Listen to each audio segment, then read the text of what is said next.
With 122 podiums, 53 wins, and 4 world champions under his belt, Sebastian Vettel retires. Let's take a moment of silence in this black in honor of Sebastian's retirement. Thank you. Let's get started.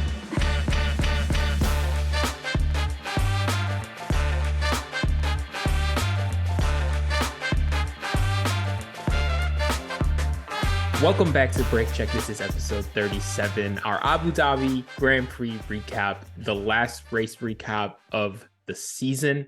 I think maybe our second to last episode of our first entire season of the show. A lot not a ton to talk about with the race, but some stuff to talk about just everything in the season. Yeah. How we'll have a dedicated kind of 2022 recap episode. That'll be our next episode. We'll kind of go over what the podcast looks like from here after going through the race. Megan, no, not the last time. For the second and last time, how was your weekend? It was great. Got sick again. Which is fine. But I went to on Friday, I went to the Hyde Park Winter Wonderland. They had all these big rides and all these games. I won a mini teddy bear. I was very happy about it. Only took, 3 different tries and $20, but that's fine.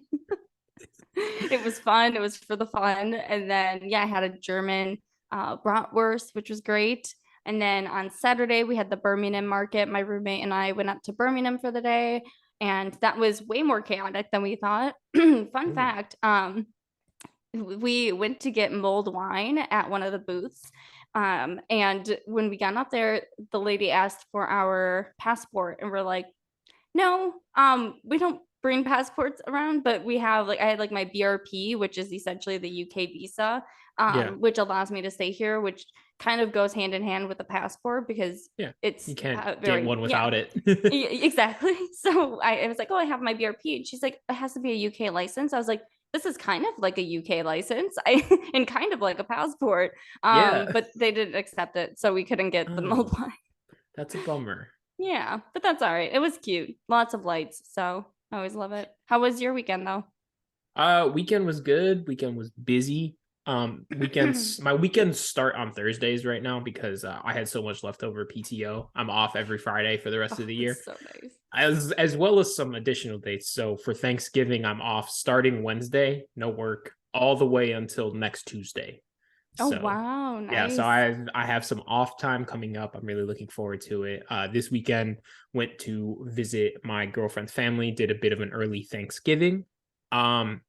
Thursday, I picked up a ton of furniture for our apartment. For those who remember, we moved recently. I have an empty little shelf thing that is going to have all my collectibles and my little knickknacks eventually. Still gotta figure out what I'm gonna put there. You can't see it, but there is a large bookcase to the right of me here that I somehow picked up, got on a U-Haul, and got up a flight of stairs all on my own. I was incredibly sore the next day. What I ended up doing is the shelves come off, but the middle one is attached and it's load bearing. So I dropped my shoulder underneath that one, and then just without thinking, I just sprinted up the stairs with the bookcase. Just before I could realize that it was heavy or it hurt. I was sore the next day, but it's nice. I got a Christmas tree. I'm a big Christmas fan, so I'm starting to get in the spirit. I'm gonna put up some Christmas lights this week. But yeah, good weekend. Oh, very exciting. Oh, and a bookshelf. You could put the Break Check mug up on that shelf. I could. Nice. Yeah. For all the future videos. Maybe I'll throw it back here with my collectibles, because my girlfriend reads a ton. So I think that's actually going to be full with books. Amazing. It's already filling up. I can't wait till I'm done moving around and can start building my book collection, because I have at least 1 or 2 full containers back home of books that I want to keep. So they do need a place to go at some point. But Yeah, no, that's something I'm excited about. With I won't be in this apartment forever, but I think I'm starting to settle down a little bit. But I can start building out my collections again, so I can start collecting die-cast cars. I can start collecting different Lego sets, which have been kind Ooh. of calling me recently. There's a Porsche 911 Lego set that is Oh, $180. But I told myself if I get a promotion at work, I will treat myself to it. So yeah. and they are having, I know Lego's having a big sale at Target. I don't know what's all included, but they do have a good Black Friday Oh, sale. So I'll have to check it check out. that out. Maybe I'll preemptively buy it. Yeah, you know it's coming. It's fine. Yeah. I do have a few news bits to kick off. Logan did secure enough points. He finished fourth in the Formula 2 championship, which essentially confirms that he will be racing for Williams in 2023. I don't think it's a surprise. I'm just waiting to see how long the contract is, really. Yeah. I don't know if they're going to just do 1 year. It's traditional to do two, I think, at least like Yeah. starting off. So we'll see what they decide on. I personally think one would be good to start off just because it's you really don't know how he's going to perform. Um, and I really think it could go up in the air. I think it could go either way because he did have a impressive start to his season. Yeah. But he did spin out in both free practice 1 and 2. So I don't know. We'll I see. did read somewhere. I don't have a source. I can't remember exactly, but I did read somewhere that they were saying Williams actually gave Latifi the boot because of this year and not the last couple of years. So I think it's kind of general consensus that George is not a generational talent, but like he is like a Mhm. top talent in F1. So I read that Williams was okay with Latifi being completely off of George because they thought he was a special driver. But when Alex came in and just Mm, he could not compete, that's what kind of gave yeah. them the message. Yeah, I mean that's kind of what I predicted when we did our beginning season predictions because I just Yeah. started listening to it again because I know we're going to be doing a recap soon. Yeah. But yeah, I said because they're going to have when you have Alex Albon doing so well next to Latifi, it's kind of hard to justify keeping him Yeah. anymore. Yeah. And I mean, Albon, a great driver, but nothing like otherworldly, you know? No, no. Yeah. He's a great midfield driver when he's in a Yeah. good car. And I think he did the best he could with the Williams. I mean, he got in the top 10 a few times. He had some really great strategies. So yeah, I mean, I think he did the best he was going to in that car, to be fair. Only up from here for Williams. Yeah. Literally. They're hopeful for the car next year, as is AlphaTauri. Apparently, they announced to at least Gasly that they think this is going to be the best car they've had. So we'll see if that Hmm. reigns true next year because they actually Yeah. did have a pretty decent 2021 car. Yeah. So curious to see what it looks like next year with Yuki and Nick DeVries. The shortest driver lineup, I'm maybe so ever. excited. I'm so excited. Sky Germany gifted a llama in Seb's name. I didn't catch where it was living. I Okay. assume not with Seb in Switzerland. I don't know if Okay. they live there or can live there. But it was pretty funny because they gifted him as well a llama puzzle, or so Kravitz said. But Ted Kravitz later realized that it was actually an alpaca puzzle that he had given. Oh, okay. So he has an alpaca puzzle to do with his kids and a llama somewhere. And then Daniel is likely to be announced as the third driver for Red Bull. Marco pretty much confirmed it, but he hasn't officially signed anything yet. Mhm. But it's expected he'll be at a couple races next year and doing some sim work and some PR work as a brand representation. But we won't catch him at every race in the paddock, unfortunately. But I Worth just hope. noting, PR drivers and marketing drivers do not fall under the cost cap. So Oh, strategic move to mm, get I mean, because Daniel is an asset from a yeah. marketing point of view. So they're getting a big name and a big attention draw for their team without taking away from the cost cap. Mm-hmm. And yeah, and Hulk is officially back in the seat. Still unsure where Mick is. He hasn't, confirmed anything yet. He said he's still, figuring out where he or what it looks like for next year. Probably with Mercedes as a reserve. I think that's really his best bet. Yeah.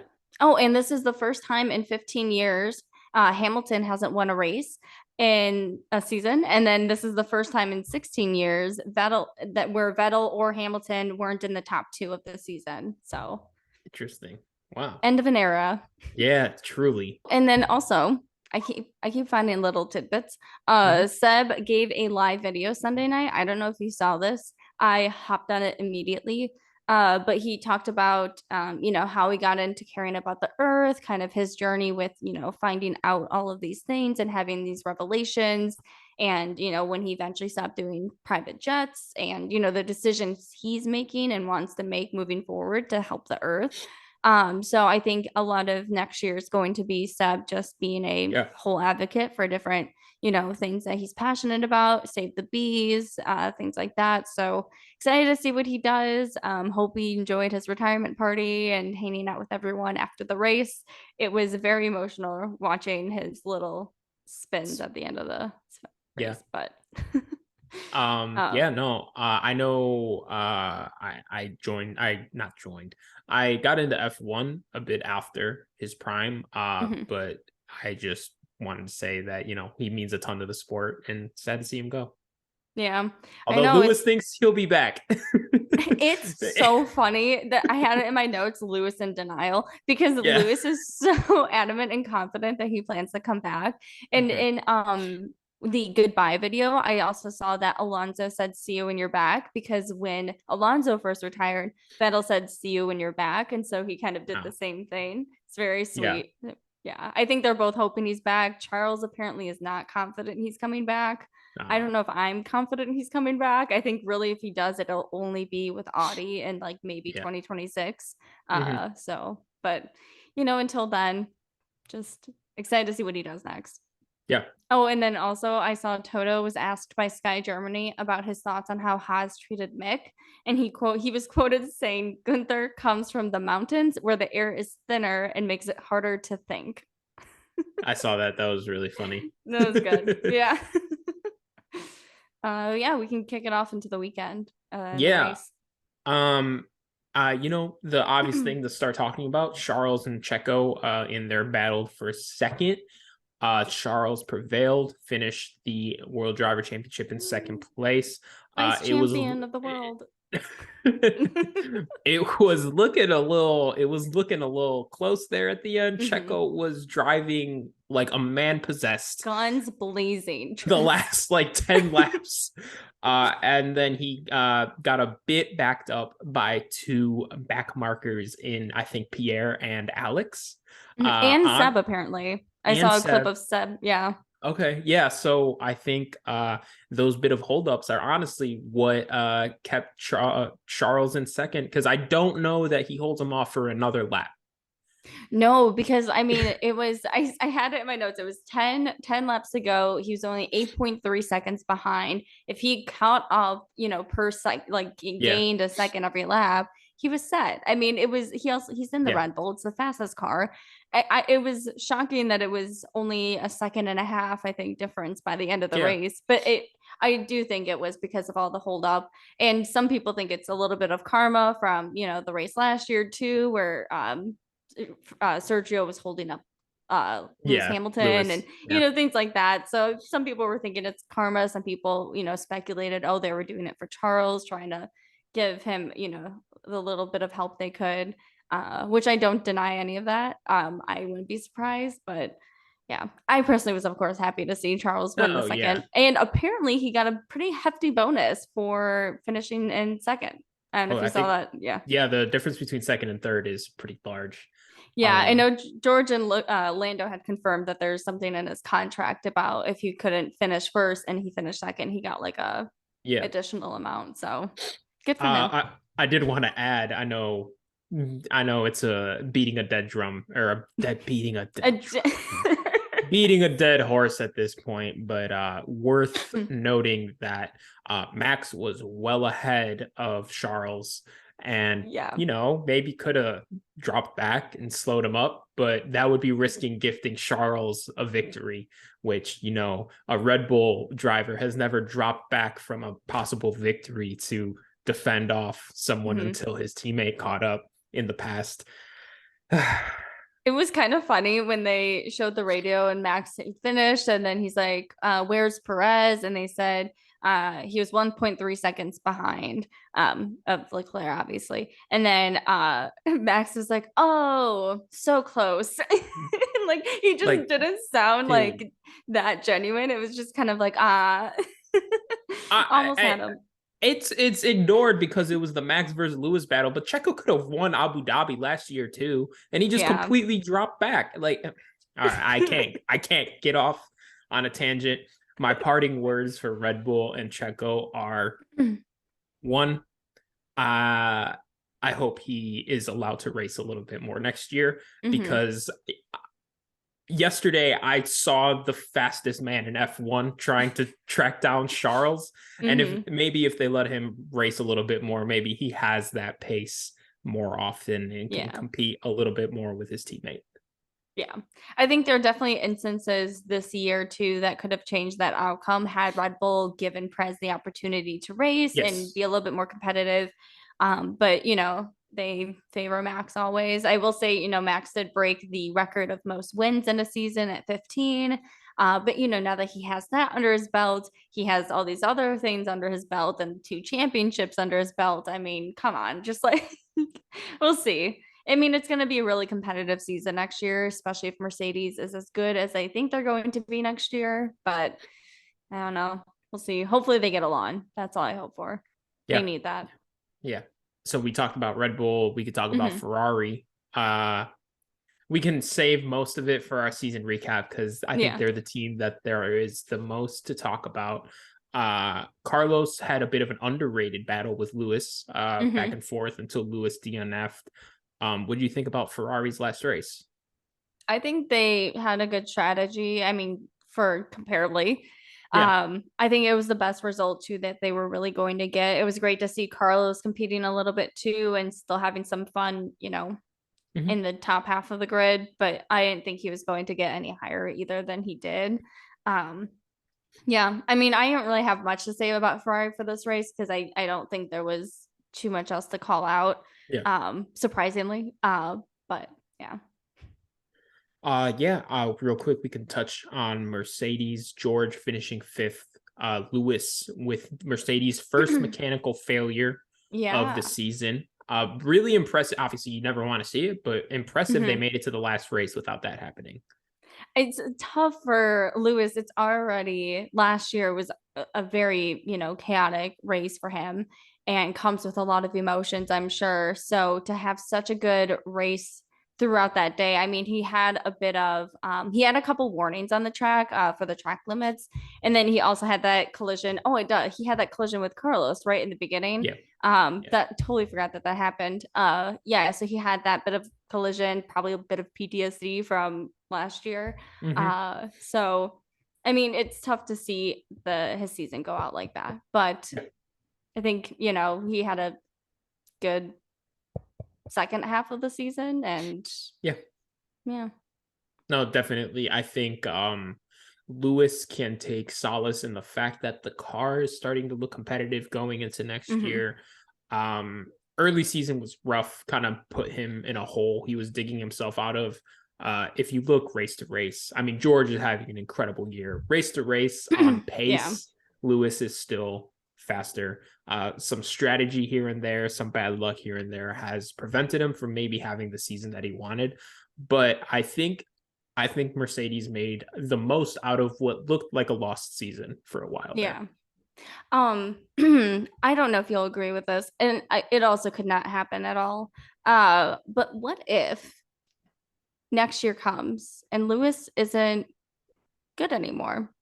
Like, what if everyone expects him to come back? Because Vettel was incredible for years. And then Yeah. suddenly, Leclerc comes in with Ferrari, and then suddenly Sebastian's not performing the same as Leclerc. And you kind of see a similar-ish thing happening. Not entirely, but George had an amazing first season with Mercedes, Yeah. one of the Yeah. best first year seasons a driver has had with a new team. And what if we see that with Hamilton? Do you think it's a possibility? I don't know how much I believe it, but just to play devil's advocate a little bit, Yeah, no, definitely. I don't think it's impossible. Actually, I would say that there's a good chance of, not a good chance, but there's a chance of that. Mhm. Father Time is undefeated so far. It gets Yeah. everyone.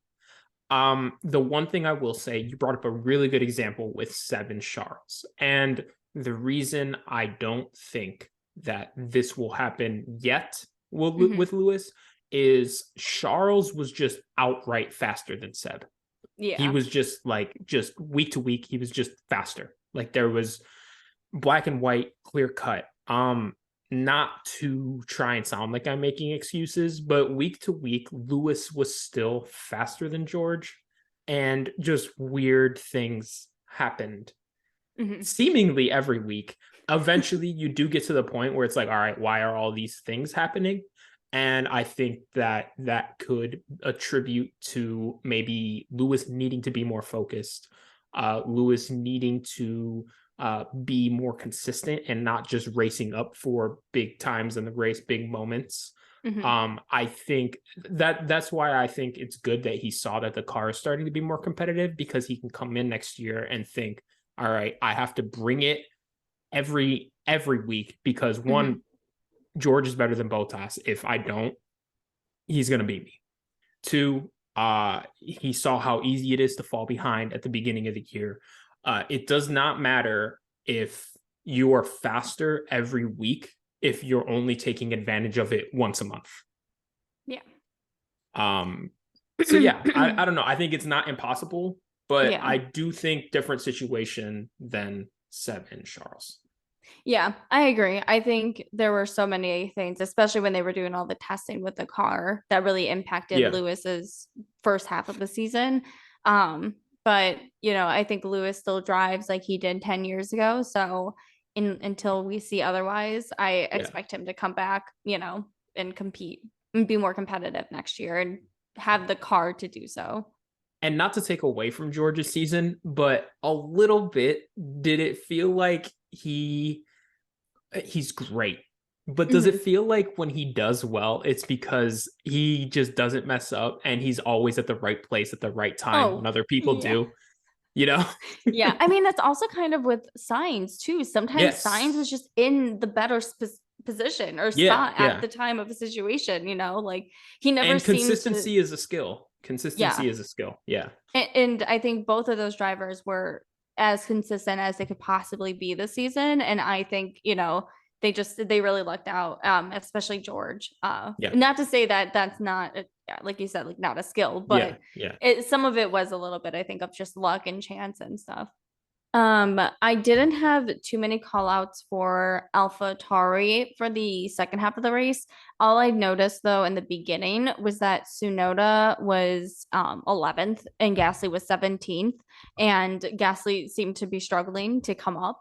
And Tsunoda, I don't know why Tsunoda gets so much hate, because yes, I know he does make some spin outs and things like that. So did Mick, so does Stroll, so does Latifi.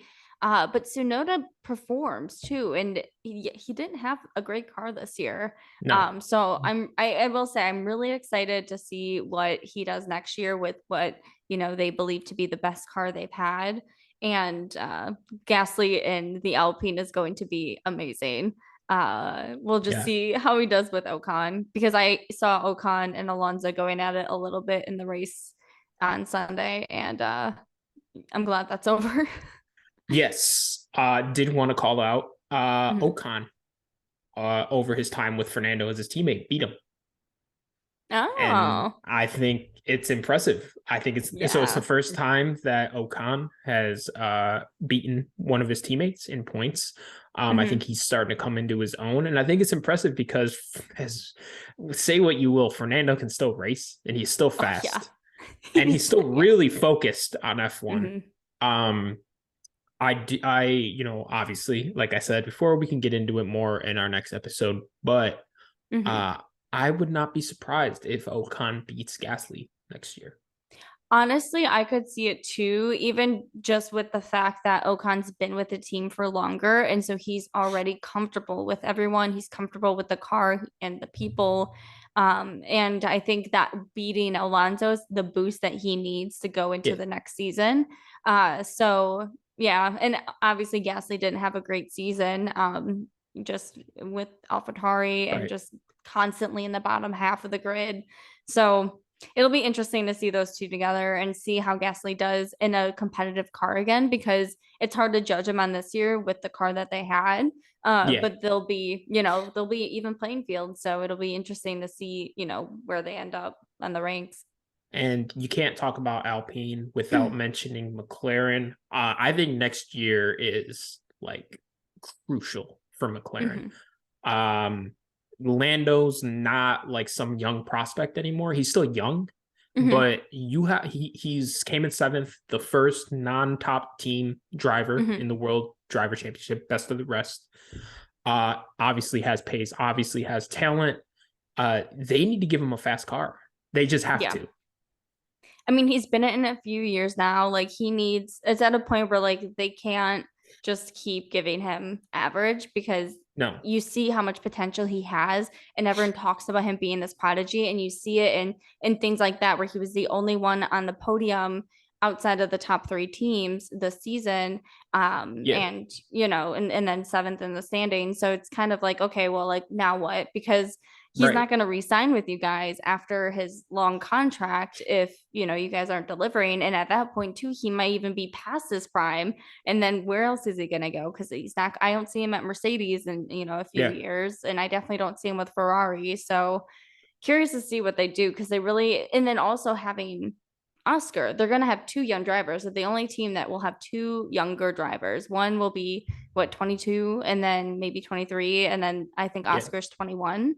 So it'll be interesting. It's weird to think of Lando as being the leader to Oscar when they're so close in age, and yeah, they're both still fairly inexperienced, like not super inexperienced, but still younger. So yeah, yeah. yeah. And I mean, that's on Lando too. He also, I think we have seen he has to mature a little bit. Mm-hmm. But that has nothing to do with the car.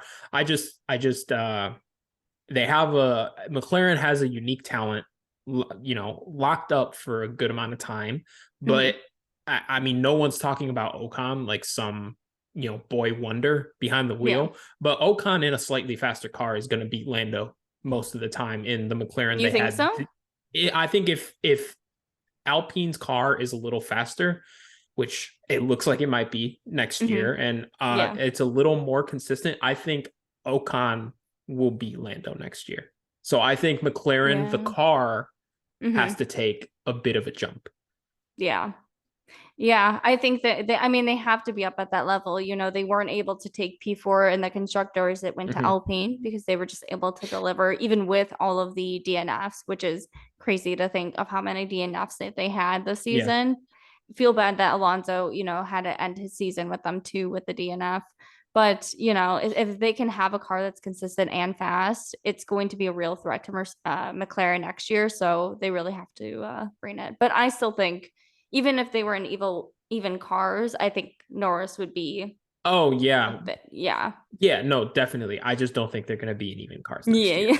yeah. That's fair. I'm curious to see where Oscar lands himself next year, because he did incredible in F2. I mean, he's an impressive driver. It's just I don't know how comfortable he's going to be in the new year, so we'll see. um he better do better than Daniel, or him and McLaren are going to get Hmm. hooked on social media. And as they should, because Yeah. I still don't agree with how they went about everything. So Yeah, no. I think that will be a super fun development battle Mhm. to kind of watch as the year plays out. We can talk about this in maybe the predictions, but we have so many rookies coming in next year. So Yeah. I'm curious what your thoughts are, and who do you think is going to finish best of the rookies? Best of the rookies next year. Hmm. Mhm. Um, you know, I don't want to just like launch off a hot take for a hot take's sake. I Mhm. think Nick DeVries is. If Oh, AlphaTauri same. delivers on the car they think they Mhm. have, I think Nick will be the best rookie. He is not a traditional rookie. He has more experience behind the wheel of an F1 car than some of F1 drivers that have been in it for a while.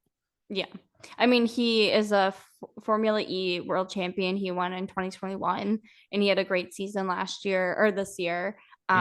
He's what, 26, 25. Like he has the same amount of experience in just like a seat compared to Logan, compared to Oscar. So yeah, I agree. I think as long as the car isn't, as bad as it was Shit. this year. Yeah. That's also the better word. Yeah. Yeah. I'm also I'm not confident that the Williams will be super great next year, even though I want it to be.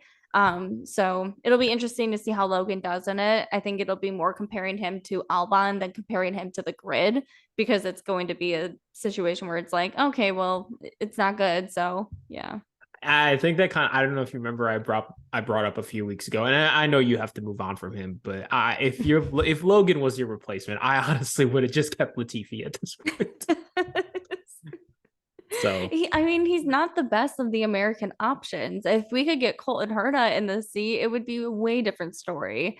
And it yeah, would be so much more interesting. I think it's just a Latifi replacement. It's the new Latifi. And I think we'll see that soon enough. So yeah, yeah. Well, it's gonna be Latifi with the experience of Yuki, and maybe yeah. even less.